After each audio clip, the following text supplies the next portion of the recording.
What's up, everybody? It's Yigal, and I wanted to talk to you guys about something that happened today. I had a coaching call today with a client, and it was incredible. And I wanted to share to you what happened. I wanted to share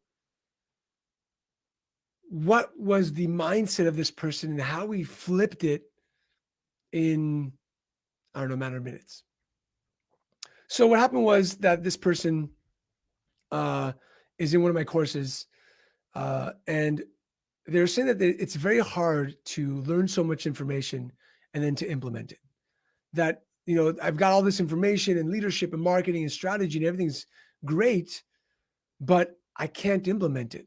So as we kind of like dove into the conversation and I was asking questions, I realized this person was micromanaging the hell out of their team and their business. What do I mean by this? They're doing almost every transaction. They feel like they are the most qualified at everything in their business and isn't giving the team the capability, the responsibility, or even the ability to make a mistake. And so when we talk about marketing and driving more customers and we talk about strategy, they started making excuses because why would they want to drive more traffic into the store or into the business if they're the ones who had to do it all? So with that said, I want you to know something. One bad micromanager can do more damage to your business than the mistakes that your team will make. Again, one micromanager will do more damage to a business than the mistakes that your team makes. Because when you micromanage, you don't give anybody trust or confidence. You don't believe in anybody. And the team feels that. Can you imagine working for somebody who doesn't trust you, isn't confident in your capabilities, and just always butts in to get the stuff done because they say that you can't get it done as well as they can?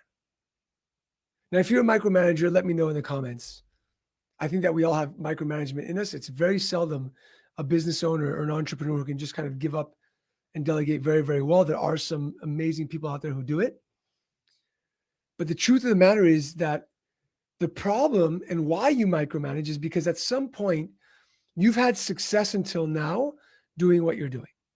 So you've ran your store, you've ran your business to a certain level, thinking that I've got to be on the line, write every loan transaction, see every Rolex or make every sale. And so giving that up, you're terrified of that. Giving up what you used to do because of the money that you've made is terrifying because you think, well, if I'm not there, the store won't continue. The business won't run smoothly. If I'm not involved in every single transaction, the customer service won't be 5-star or won't be epic. But the truth of the matter is that you cannot build a business just on yourself. You cannot scale a business. You cannot open more locations, do more sales, reach more clients if it's just you. And the reason that I can speak to this is because I had a store when it was my brother and I.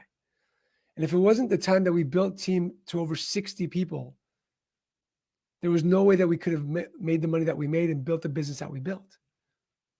And now today, when I left that business, it was just me.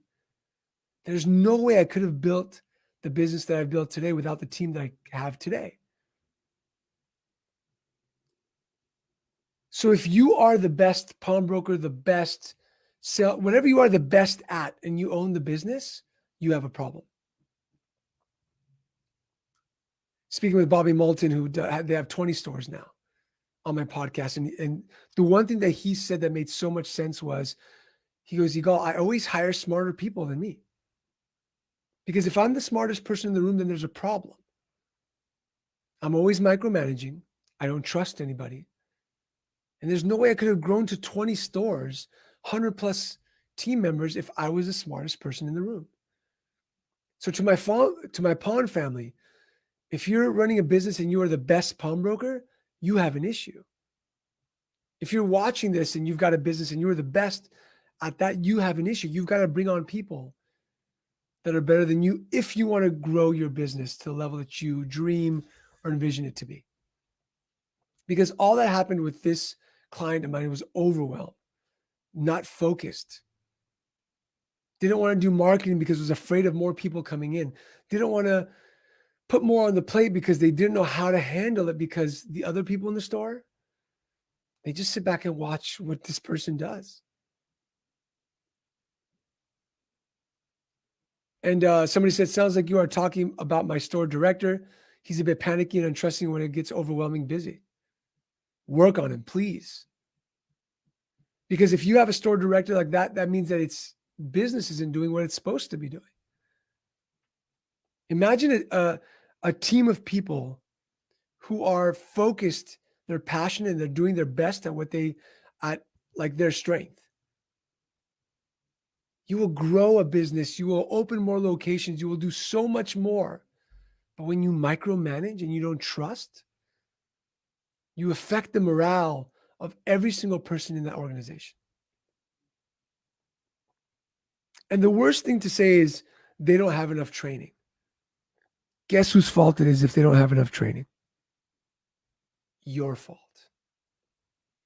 If they don't know how to test, sell, whatever it is, you need to be consistently training your people. And then after that, train some more. Oh, and by the way, after that, train some more. When have you ever seen a champion, maybe in sports, maybe in a Navy SEAL, whatever that is, they just take, so much time off. They're consistently training. On the off season, they're training. When they're not deployed on missions, training.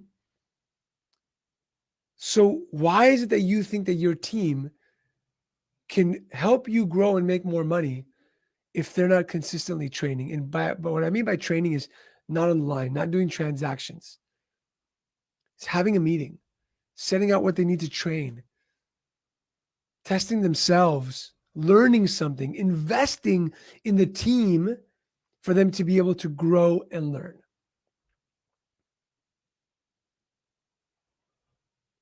You've got to train your people. You need to. Jeremy Rowland says you've got to let them learn and experience, right? Let them have the confidence that they can come to you when and if needed. Train well, but correct with positivity. Yes. I love that, Jeremy. Well said. Who wants to work for a micromanager? People want to work for leaders who instill confidence in what they're doing, who make them a better person, both professionally and personally. People want to work for leaders who have the vision to help them grow as well as the bottom line grow. People want to work for leaders that they can come to with questions and not think that they're going to sound stupid, or, man, should I just do what I should do because I don't want to get yelled at, or I should know this. They should come up to them and say, hey, whatever your name is, Jeremy, can we get more training in this?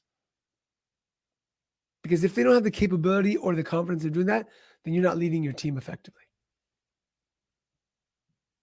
With that said, stay safe, stay healthy. I love you all. And implement and stop micromanaging is so hard. For some of you, it's going to be very, very hard to give up that responsibility, but know that you are causing more damage than any damage your team can do. You're damaging them personally.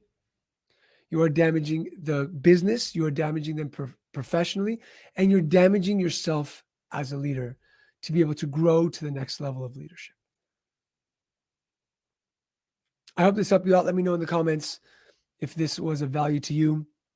Tag somebody who needs to hear this, or share this with them, because people need to hear to stop micromanaging. If you know a micromanager who's a self-proclaimed micromanager, who you've told them that they are a micromanager, tag them in this post. I'll talk to you guys soon. Have an epic day.